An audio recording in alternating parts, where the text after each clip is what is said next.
Beleza, então. Então, vamos começar. Então, boa noite para todos vocês.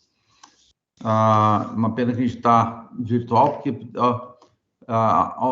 presencial é bem mais interessante a gente interagir com as pessoas, mas, enfim, a gente está numa fase de transição ainda, que as coisas ainda não retomaram 100% presencial. Mas vamos lá, vamos conversar hoje sobre um assunto bastante interessante e que quase não faz parte da maioria dos currículos dos cursos de medicina, que é falar um pouquinho sobre sono, tá? É lógico que o tema sono ele é bastante amplo, então a gente escolheu hoje falar mais especificamente sobre ronco e apneia do sono, pela prevalência dessas situações. Mas existem vários distúrbios do sono, então a gente vai falar um pouquinho sobre a classificação internacional do sono e nós vamos focar mais na parte do distúrbio respiratório do sono, mais especificamente sobre ronco e apneia do sono. Vocês estão me ouvindo bem? Então tá bom. Sim, professor. Então vamos lá.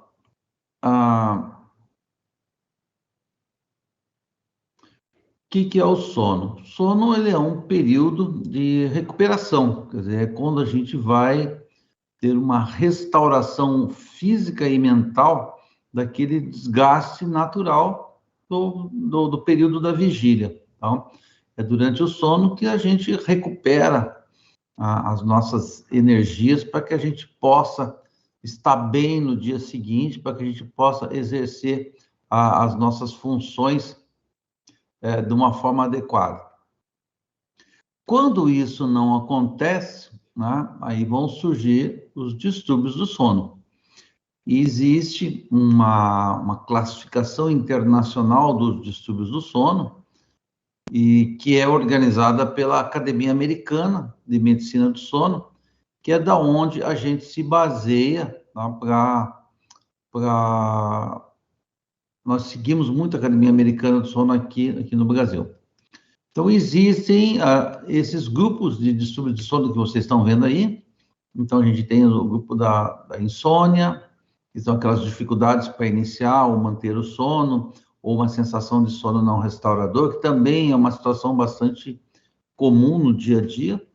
Nós temos os distúrbios respiratórios do sono, que é o que a gente vai falar hoje, mais sobre a parte de ronco e apneia, mas existem vários outros, né?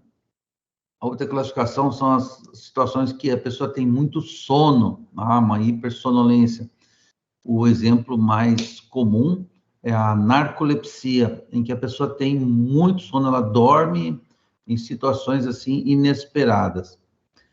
Existe o grupo das alterações de ritmo circadiano, que um exemplo bem claro aqui seria as pessoas que têm atraso de fase de sono, ou então avanço de fase, são aquelas pessoas que têm uma tendência de dormir num horário que não é um horário convencional. Por exemplo, quem tem atraso de fase é aquela pessoa que vai dormir muito tarde, tá? E aí o sono acaba se estendendo também no período da manhã. E uma situação que do dia a dia também é a situação do jet lag, né? Quando você faz uma viagem internacional, que você passa mais do que 3 fusos horários, você tem uma dificuldade de adaptação, isso é considerado um distúrbio de sono. Existe o grupo das parassonias, exemplo aqui seria o sonambulismo, né? Quer dizer, uma situação em que a pessoa, dormindo, ela sai da cama e executa uma série de tarefas, inclusive com risco, às vezes, para a própria vida, porque ela pode até sair de casa, então isso também é tratado. Distúrbios de movimento, são pessoas que fazem movimentos anormais enquanto estão dormindo, como, por exemplo, ficar mexendo a perna o tempo todo, né? Então, isso também a gente consegue fazer diagnóstico, fazer tratamento. E como toda classificação, tem o grupo de outros, né? Tem vários outros distúrbios de sono que não são encaixados em nenhum desses que a gente acabou de falar. Bom, da parte respiratória, então, a mais comum de todos é a parte a apneia do sono, né? Então, o que acontece? Quando a gente dorme, o nosso corpo ele precisa descansar. Porém, para algumas pessoas, esse relaxamento, olha o que ele provoca na garganta, provoca um fechamento da garganta. Aí, quando o ar passa, vibra, e isso que provoca o ronco.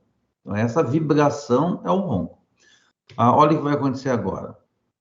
Agora o ar não conseguiu passar. Então, quando ele não consegue passar, quando tem uma obstrução à passagem do ar, nós vamos ver depois, se isso acontecer mais do que 5 vezes por hora, é considerado como um quadro de apneia obstrutiva do sono ou simplesmente apneia do sono. Por que que isso acontece? Por que que tem pessoas que têm ronco? Por que que tem pessoas que fazem apneia? Isso tem a ver com a questão anatômica, tá? Quer dizer, então depende muito da posição dessas estruturas ali, a posição e o tamanho da língua, posição e tamanho do queixo, a conformidade dessa via aérea, tem a ver também com o peso, porque a gente sabe que quando a pessoa engorda, ela aumenta o tecido adiposo na região da garganta, e isso facilita o aparecimento do ronco e da apneia. Tem a ver com questões funcionais também, quer dizer, como é que está o funcionamento dessa região e a parte neuromuscular que vai fazer com que essa via aérea fique aberta ou que ela se feche durante esse período de relaxamento do sono.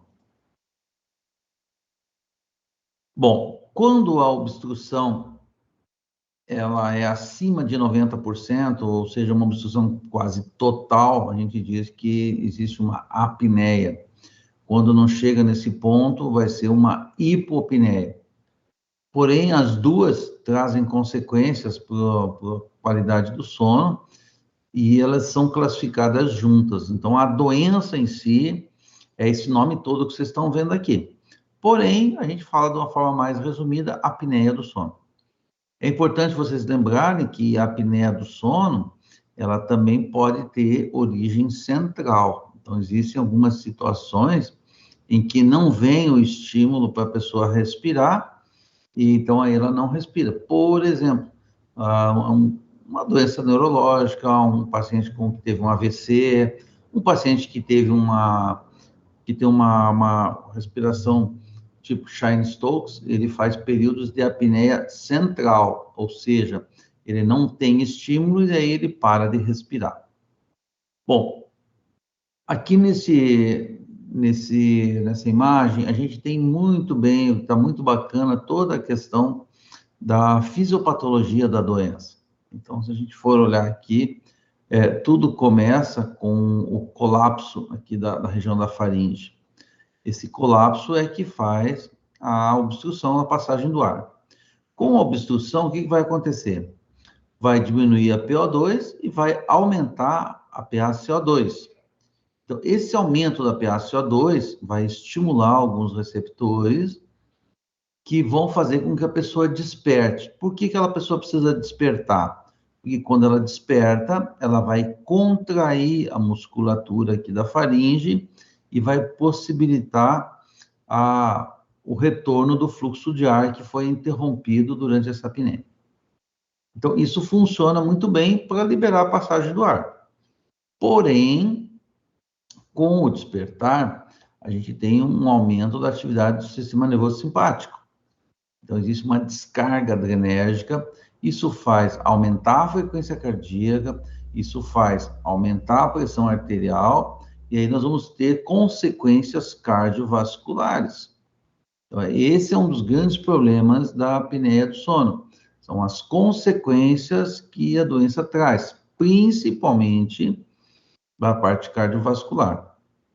Então, uma coisa que é bastante comum da gente ver nos pacientes que têm apneia do sono é quando você faz o exame do mapa, né? Quando faz a monitorização da pressão arterial, você vai observar que durante a noite tem a ausência do descenso noturno, que é fisiológico, quer dizer, quando a gente dorme, nossa pressão tem que cair, porque a gente está relaxado, está sem fazer nada. Só que numa situação como vocês estão vendo aqui, que está havendo obstrução à passagem do ar, está havendo essa descarga adrenérgica, não existe esse descenso, ele fica atenuado ou então fica até ausente, porque muito pelo contrário, a pressão às vezes em vez de cair, ela sobe. Tá? Então, basicamente, essa é a principal consequência da apneia do sono. Bom, esses despertares, eles costumam ser muito frequentes, e aí eles vão causar uma fragmentação de sono, com consequências na capacidade de recuperação do nosso sono. E aí a pessoa vai sofrer porque esse sono não vai ser aquele sono restaurador como normalmente deveria ser. Se esse sono não é restaurador, no dia seguinte a pessoa vai estar com mais sono do que o habitual, vai ter dificuldade no processamento das suas informações, do estudo. Isso pode causar alterações de personalidade, de comportamento, e se a pessoa não dorme bem, ela fica mais irritada, fica mais estressada, fica sem paciência.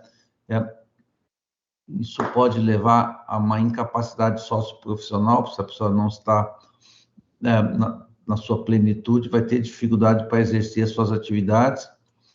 Problemas conjugais são bastante comuns. Eu canso de atender pacientes que eles vêm para consulta, não porque estão preocupados com a doença, mas sim porque foram expulsos do quarto, porque o barulho do ronco é algo assim que realmente atrapalha e incomoda muito quem está ao lado de uma pessoa que ronca.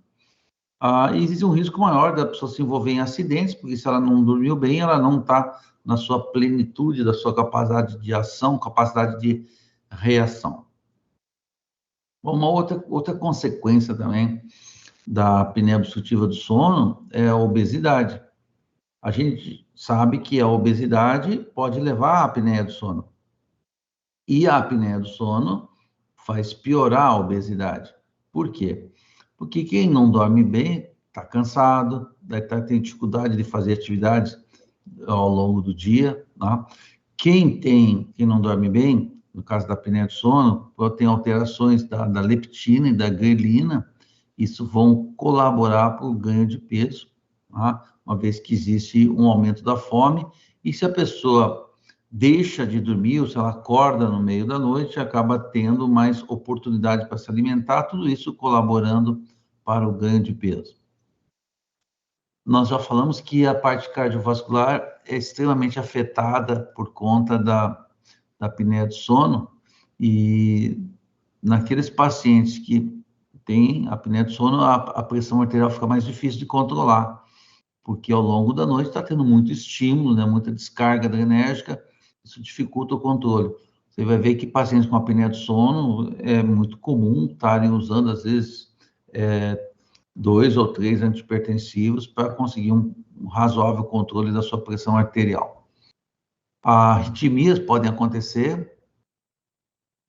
A apneia do sono, ela faz acelerar o processo da aterosclerose, então ela colabora, ela funciona como um processo inflamatório que vai acelerar a aterosclerose. Com isso, a doença arterial coronariana, insuficiência cardíaca, o risco maior de AVC, a morte súbita é uma das grandes consequências da apneia do sono.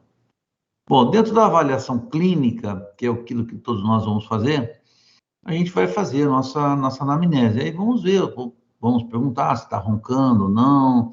Se tiver um acompanhante junto, é bom perguntar para o acompanhante, porque às vezes a pessoa mesmo, ela não percebe nada, ela nem percebe que ronca às vezes, ou não percebe que engasga durante a noite, que sufoca, que faz aqueles movimentos estranhos, aqueles barulhos estranhos. Então é muito importante a gente estar fazendo o levantamento das manifestações durante o sono e também as manifestações do dia, né? Se ela não dormiu bem, o que vai acontecer com ela ao longo do dia? E dentro da avaliação clínica, nós temos alguns questionários que podem ser utilizados. Esses questionários servem para nos ajudar no diagnóstico, como, por exemplo, o questionário que vai avaliar a escala de sonolência, né? Chama-se questionário de Epworth. Então, vou fazer com você que vocês fizessem, respondessem a essas perguntinhas aqui. Eu vou fazer algumas perguntas e vocês vão responder, vão anotando aí num papelzinho qual a chance de você cochilar ou de você dormir em algumas situações que eu vou mostrar para vocês agora. Então, vamos lá.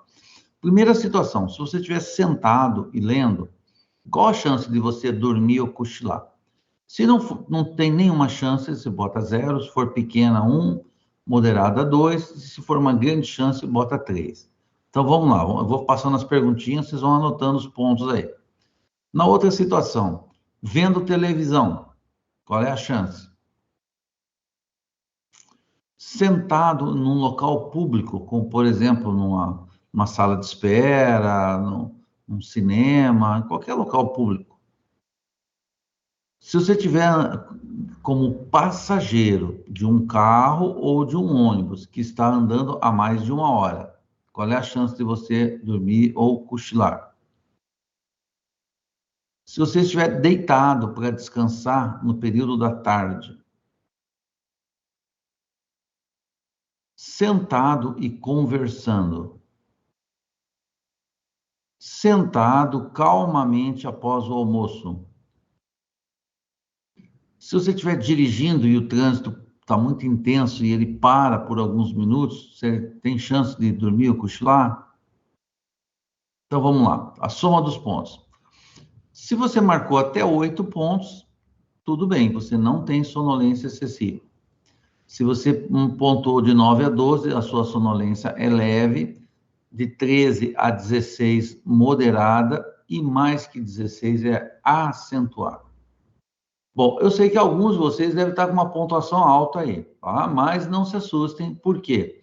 Muito provavelmente essa sonolência de vocês não está relacionada à apneia do sono, e sim a uma outra situação chamada privação de sono.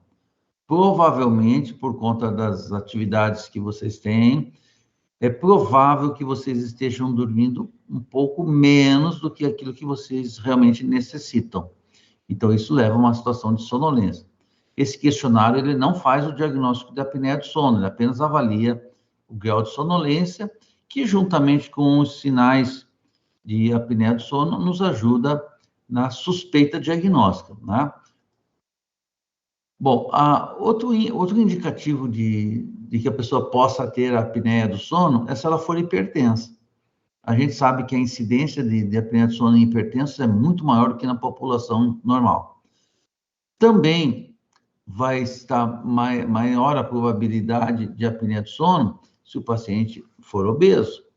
Por quê? Porque o obeso, como eu já falei, tem mais chances de roncar e fazer apneia do sono.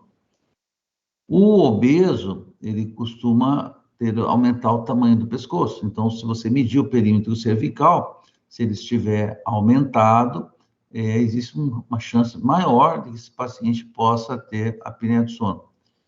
E também um outro aspecto é você simplesmente olhar a garganta desse paciente. Se o paciente for na classe 3 ou 4, que vejo que olhando você não consegue enxergar nem a úvula, nem o palato mole. Então, isso é sinal de que existe um estreitamento do canal por onde o ar vai passar naquela região. Então, esse paciente tem uma grande probabilidade de ter apneia do sono. Essa situação chama-se palato em ogiva. Então, é uma situação que demonstra que durante muitos anos essa pessoa teve dificuldade na respiração. Então, existe essa deformidade do palato, que é um indicativo de obstrução. A hipertrofia de amígdalas também, isso é uma coisa bastante comum em crianças, né? Então, em crianças, as crianças também têm ronco, também têm apneia do sono. Porém, em crianças, ao contrário dos adultos, a principal causa da apneia do sono de crianças é uma obstrução mecânica, e geralmente por hipertrofia de amígdalas ou de adenoides, e o tratamento nas crianças, preferencialmente, é cirúrgico, ao contrário dos adultos, onde a gente não vai encontrar essa situação. Se a pessoa tem um queixo pequeno, né, uma micrognatia, ou então um queixo retroposicionado, que é a chamada retrognatia, isso também vai fazer com que reduza a coluna aérea lá na retrofaringe e uma chance maior da pessoa ter ronco e apneia do sono. Bom, o exame ideal para avaliar a qualidade e a quantidade de sono é a polissonografia. Não basta apenas ficar olhando aí, como a minha esposa está aí observando a minha filha, não adianta só observar. Tem que ter uma mensuração objetiva, que é o que a gente consegue com a polissonografia. Então, esse é o exame ideal, tá, de ser avaliado. E o ideal é que esse exame seja feito numa clínica, porque você vai ter uma série de parâmetros que você vai avaliar. Então, todos esses parâmetros são avaliados todos ao mesmo tempo. O paciente dorme, então aqui na clínica nós temos, são 12 apartamentos, como se fosse um apartamento de hotel. A pessoa tem a sua cama, tem seu banheiro privativo, e ela passa a noite toda aqui. Durante essa noite ela é monitorada, e todos esses parâmetros depois são avaliados posteriormente para a gente poder ter o diagnóstico do que está acontecendo com esse paciente ao longo da noite. Então, aqui a gente tem uma constatação de um paciente tendo dificuldade para respirar, né? E vocês podem ver ali onde tem a avaliação do fluxo, que ele chega um momento em que ele se reduz, né? Então, o paciente está fazendo uma dificuldade na passagem do ar. Aqui essa obstrução foi total, então olhem aqui que tem uma linha reta, por quê? Porque o fluxo zerou, né? Não está passando absolutamente nada aqui. E essa apneia, ela pode durar, assim, bastante tempo. Eu já vi casos de pessoas ficarem quase 3 minutos sem respirar. Pacientes que ficam, assim, cerca de 1 minuto sem respirar, é relativamente comum da gente observar. Então, vejam só, durante o tempo que fica sem respirar, não entra oxigênio e começa a reter CO2. Normalmente, durante o período da apneia, principalmente do meio para o final da apneia, a frequência cardíaca, que vocês estão vendo aqui em vermelho, ela vai diminuindo, o paciente começa a fazer bradicardia. E quando ele sai da apneia, quando ele faz aquele tipo que é o chamado ronco ressuscitador, ele sai em taquicardia. Esses períodos de brad-tac são bastante prejudiciais para o coração. E aí, com quedas de saturação, como vocês estão vendo aqui, significativas. Olha só nesse outro exemplo aqui, a quanto que chegou a saturação dele, né? Então, se a gente for pegar essa saturação da oxihemoglobina, jogar aqui na curva de dissociação da oxihemoglobina, você vai ver que isso vai equivaler mais ou menos a um PO2 de 30. Então, olha só como esses pacientes chegam a saturações baixas. Isso numa noite de sono normal. Então, algo que, para quem já passou pela UTI, viu que a gente fica assustado quando a saturação cai abaixo de 80. E a gente tem pessoas aí que estão em casa fazendo saturações abaixo, às vezes, de 60, 70. Bom, esse daqui é um gráfico que vem junto na polissonografia. Então, esse gráfico, ele resume tudo o que aconteceu ao longo da noite toda. Então, vocês vejam lá em cima, onde está em vermelho, é porque a saturação caiu abaixo de 90. A gente tem também aqui todo o registro dos despertares que o paciente teve ao longo da noite, a posição em que ele estava. Então, às vezes que a apneia, ela acontece praticamente a noite todinha. Então, esse aqui é um exemplo de um caso de uma apneia grave, né? Depois que a gente faz a avaliação, todas essas anotações de apneias, de despertares, isso é tudo feito de forma manual. Quer dizer, o aparelho não faz isso de forma automática, é tudo a gente que faz manualmente. O que o aparelho faz depois, ele conta para mim, ele me diz quantas apneias e quantas hipopneias aconteceram durante a noite. E esse índice é muito importante, ele chama-se índice de apneia e hipopneia.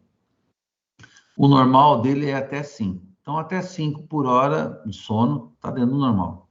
Se ele tiver entre 5 e 15, a gente diz que esse índice tem um aumento leve, é uma apneia leve. Se tiver de 15 a 30, uma apneia moderada. E mais que 30 é uma apneia grave. É muito importante esse índice porque ele vai orientar o tratamento, como a gente vai ver daqui a pouquinho.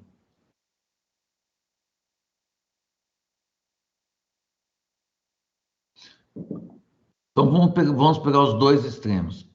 Se o paciente tiver uma apneia leve, então esse caso é mais fácil de resolver. Você vai fazer algumas medidas gerais, que eu vou falar para vocês daqui a pouquinho, Ou você pode encaminhar ele para fazer uso de um aparelho intraoral, que eu também já vou mostrar daqui a pouco. No caso de uma apneia leve. Se for uma apneia grave, aí o paciente vai ter que usar um aparelho chamado CPAP. CPAP é uma sigla do inglês que significa pressão positiva contínua dentro da via aérea. É um aparelhinho que vai permitir com que a pressão fique positiva e que não haja o colapso da faringe, que é onde tudo começa. Bom, nos pacientes moderados, aí a gente vai avaliar caso a caso. Se ele tiver alguma comorbidade, por exemplo, se ele for muito obeso, se for obeso, se ele tiver hipertensão arterial, se ele tiver diabetes, tiver alguma cardiopatia, então aí eu trato como se fosse um doente grave, eu vou tratar ele como CPAP. Se tiver sem comorbidades, eu posso tratá-lo como uma apneia leve. E independente do grau da apneia, se o paciente for um paciente muito sintomático, aquele paciente que tem muita sonolência durante o dia, paciente que está com prejuízo das suas funções cognitivas, ou então das funções conjugais, vamos dizer assim, né? Então, às vezes, a gente também indica CPAP em casos que não são os graves, mas por conta dos sintomas e da repercussão na qualidade de vida e na saúde do paciente. Bom, quais medidas que são importantes para ajudar no tratamento do nosso paciente aqui? Se ele estiver acima do peso, ele tem que perder peso, porque a redução do peso pode ser que ela sozinha já resolva o problema. Evitar cigarro, álcool, sedativos, porque pioram o ronco. Não comer demais à noite, porque se a pessoa vai dormir de barriga cheia, vai roncar mais. Se tiver alguma alteração de vias aéreas, temos que tratar, por exemplo, se ele tiver uma rinite alérgica, tem que tratar. Modificação postural pode ajudar. Dormir com a cabeceira um pouquinho mais elevada, ou então aquelas pessoas que só roncam de barriga para cima, a gente faz com que elas durmam de lado, que com isso você resolve o problema. Existem estratégias para poder tentar melhorar o tônus da musculatura da garganta, com fisioterapia e fono, que podem funcionar nesses casos mais leves. Medidas de higiene do sono são muito importantes, porque elas vão garantir que você melhore a qualidade do sono desse paciente, tá? Bom, tratamento cirúrgico. O tratamento cirúrgico, ele é pouco utilizado no tratamento do ronco e da apneia do sono. Por quê? Porque as cirurgias iniciais que foram feitas há cerca de 30, 40 anos atrás, elas atuavam na faringe, quer dizer, ia lá e retiravam uma parte da úvula, uma parte do palato, no objetivo de tentar resolver. Mas isso já sabe hoje que não resolve, porque a obstrução ela é mais para baixo um pouquinho, então não é a redundância da úvula ou do palato que vai obstruir a garganta, e sim toda aquela as paredes da faringe que vão fazer com que isso obstrua a via aérea. Cirurgias nasais podem ser feitas se você tiver um paciente que tem um desvio de septo, uma obstrução significativa ou uma polipose nasal. Se você tirar, isso ajuda, tá? Para aqueles pacientes que têm uma língua muito grande, se você fazer uma retirada de parte da língua, também é útil. Bom, essas cirurgias aqui são as que dão mais resultado, mas são cirurgias bastante grandes, como, por exemplo, o avanço maxilomandibular. Então, é uma chamada cirurgia ortognática. Então, você praticamente, assim, quebra todo o rosto do paciente e leva todas as estruturas, tanto da maxila como da mandíbula, faz um avanço no sentido anterior. Com isso, você ganha espaço lá atrás. Mas é uma cirurgia grande, pós-operatório complicado, os pacientes fogem desse tipo de cirurgia. Traqueostomia também é uma alternativa, quer dizer, se você não tem nada para resolver o problema do paciente, pode fazer um buraco na traqueia que ele vai respirar por lá. Dentro dos aparelhos intrabucais, o que mais se usa no dia a dia são os aparelhos de avanço mandibular, que é esse que vocês estão vendo aqui. Esse retentor lingual é pouco utilizado porque ele é muito inconveniente, ele prende a língua para fora da boca e a pessoa fica babando a noite toda, então não é muito, os pacientes não gostam muito desse aqui. O que mais se faz são os aparelhos intrabucais. Quando que a gente vai usar aparelho intraoral? A gente vai usar aparelho intraoral quando você tem um ronco primário. O que é o ronco primário? É o paciente que ronca, mas que tem um índice de apneia abaixo de 5. Então, ele não tem ainda critério de apneia do sono, ele é um ronco primário. Ou se for um paciente que tem uma apneia do sono leve a moderada, porque aí você consegue resolver com o aparelho intraoral. Bom, dentro das medidas específicas, esse aqui é o tratamento que revolucionou a abordagem dos pacientes com apneia do sono, que são os aparelhos geradores de fluxo aéreo, tá? Então, é o aparelho chamado CPAP. Deu um BO aqui, deu uma desconfigurada no slide aqui, mas é só para mostrar que é um aparelho pequenininho, fica do lado da cama. Quando a pessoa vai dormir, ela coloca ali aquela máscara. Esse aparelho ele gera um fluxo de ar que ele pressuriza a via aérea. E daí, uma vez pressurizada, impede o colapso da faringe, e com isso o paciente costuma dormir bem o tempo todo. Olha, travou aqui, eu sabia que tinha... Ah, saiu.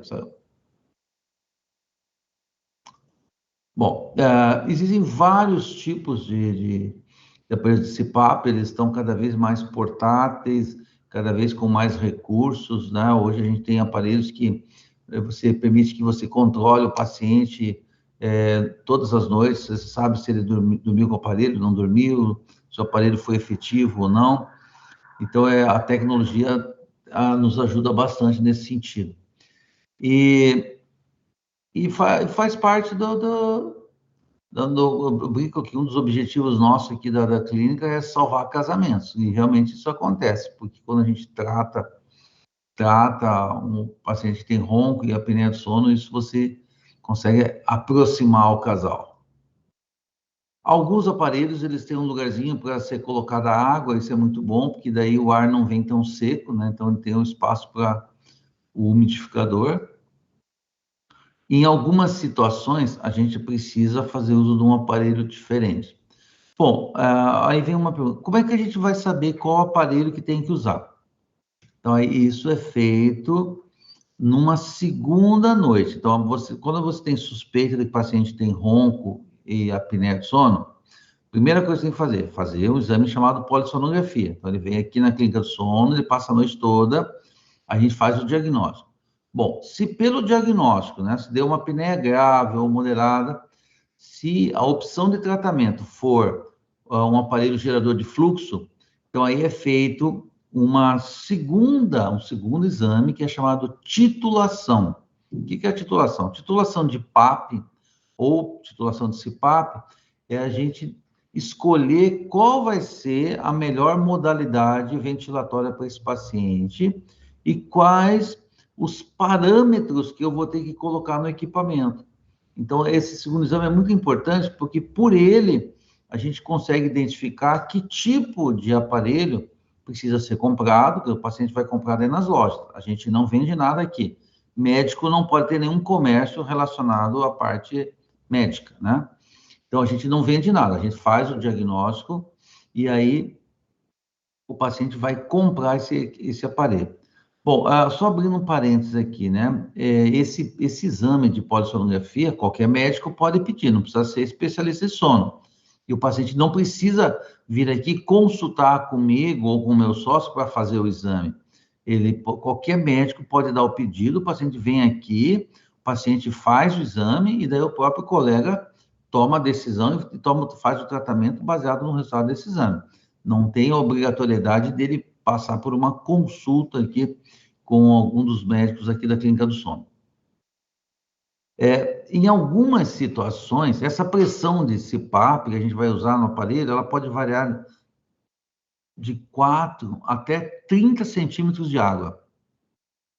Se a gente for usar até 15, ainda dá para usar no CPAP. Se for mais do que 15, daí o paciente já não tolera muito bem o CPAP, e fica uma pressão muito alta. Aí nós temos que usar o aparelho chamado BiPAP. Como o nome está dizendo, ele tem duas pressões. A gente regula a pressão inspiratória, que é quando o aparelho manda o ar, e a gente regula a pressão expiratória, quando o paciente vai soltar o ar. Então, nos casos de pressões mais altas, é usado, então, o aparelho de BiPAP. Se a pressão for entre 15 e 10 ou entre 15 e 12, a gente pode lançar a mão de um recurso chamado conforto. O que é o conforto? É um aparelho que ele tem um sensor que percebe quando o paciente quer fazer a expiração, e então ele alivia a pressão para ficar mais fácil do paciente eliminar o ar. Bom, outra coisa que a gente faz também nesse segundo exame é decidir que tipo de máscara que vai ser melhor para o paciente.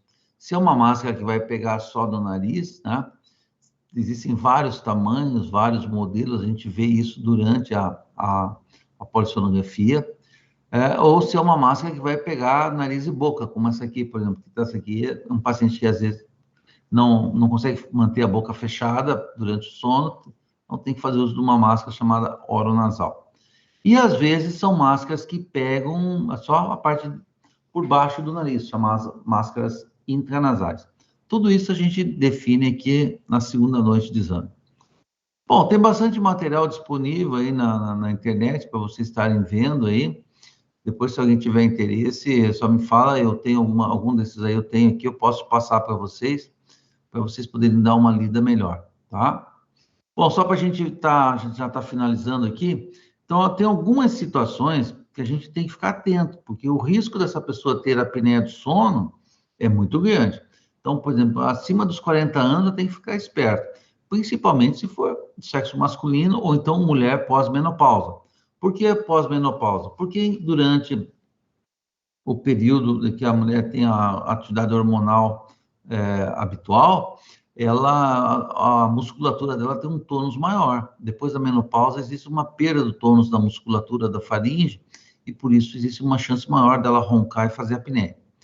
Bom, nos pacientes que estão obesos, também são mais prováveis ter apneia, negros, asiáticos, pacientes que fazem uso regular do álcool, que tem alguma alteração anatômica das vias aéreas, alterações crâniofaciais, tá? Naqueles pacientes com IMC maior que 35, é um alto risco de apneia do sono. Tanto é que eu vejo muito paciente que em pré-operatório de cirurgia bariátrica, né? Então, nesses pacientes, a incidência de apneia do sono é em torno de 80%. 80%. Por isso que faz parte da nossa rotina, da nossa e da literatura, né? Quando você vai avaliar um paciente para cirurgia bariátrica, da parte respiratória, é obrigatório você fazer uma polissonografia, avaliar se ele tem apneia do sono e você tomar todos os cuidados antes da cirurgia. Pacientes com insuficiência cardíaca, FA, hipertensão refratária, diabetes, AVC, a hipertensão pulmonar, motorista. Então, né, essas situações tem que ter um olhar mais atento, porque a chance de ter apneia do sono é muito maior nesses pacientes. Então, vamos lembrar sempre, né, que se o paciente tiver relato de ronco e com aqueles sintomas clássicos da apneia do sono, somente a sonolência, pensar sempre em apneia do sono, tá? E lembrar que a gente consegue realmente mudar a vida das pessoas, né? Esse aqui é um paciente, na polissonografia basal, que foi o exame inicial, ele com muita apneia, muito ronco, muita queda de saturação, e com o CPAP a gente consegue limpar tudo. Então, nem parece que é o mesmo paciente, né? Mas isso aqui é um resumo da noite de sono de um paciente em uso do CPAP.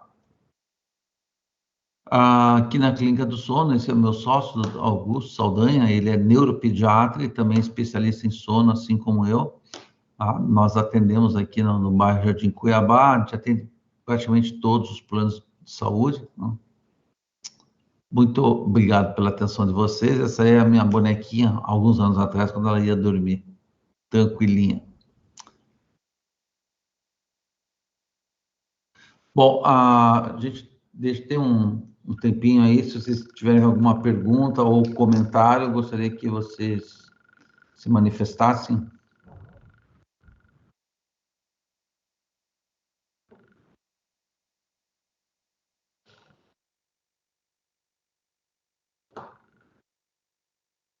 Alô? Tem alguém aí? Sim, professor. Alguém tem alguma pergunta, comentário? Da minha parte, não, professor.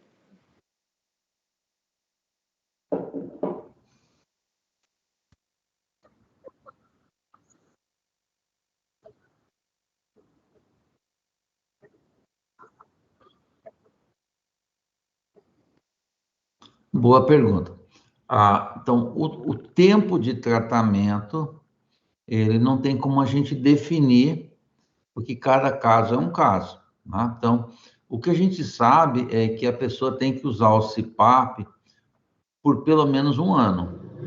Então, a gente faz o exame, daí é feita a indicação do CPAP, e aí o paciente vai, compra o aparelho, esse aparelho é configurado, ele vai usar o aparelho por pelo menos 1 ano.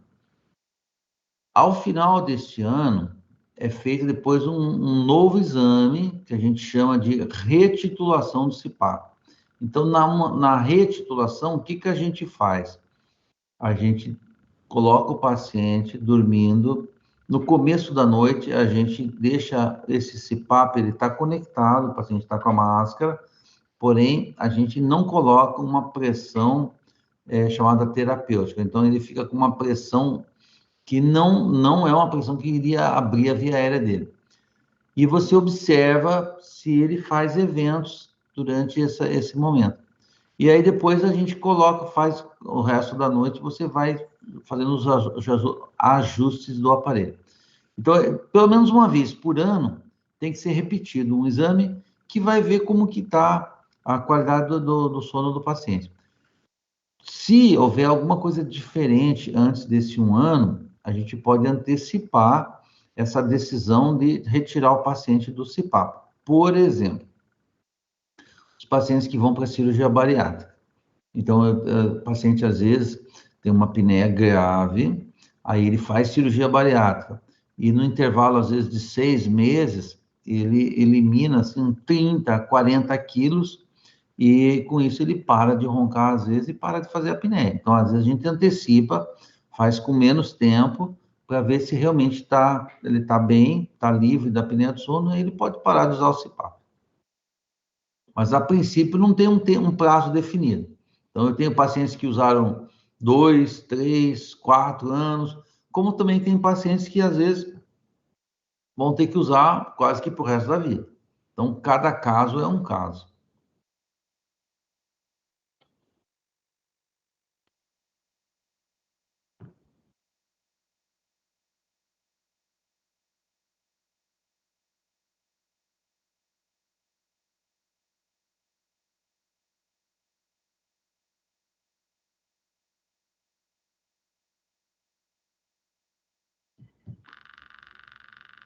Bom, pessoal, se não tem mais nenhuma pergunta, qualquer coisa também, se surgir alguma pergunta depois, a gente está à disposição, é só passar lá no ambulatório, a gente pode conversar, pode discutir, tá? Estou à disposição de vocês lá.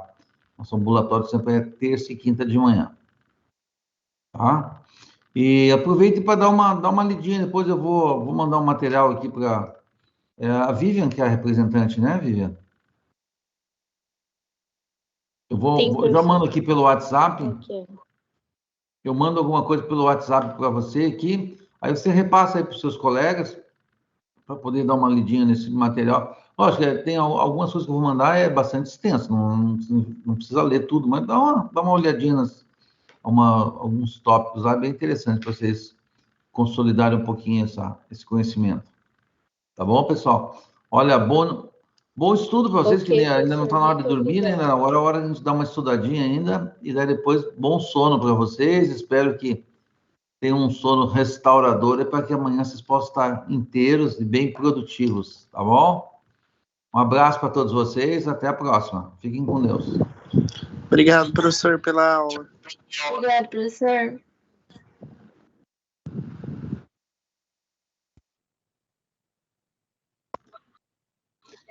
Boa noite.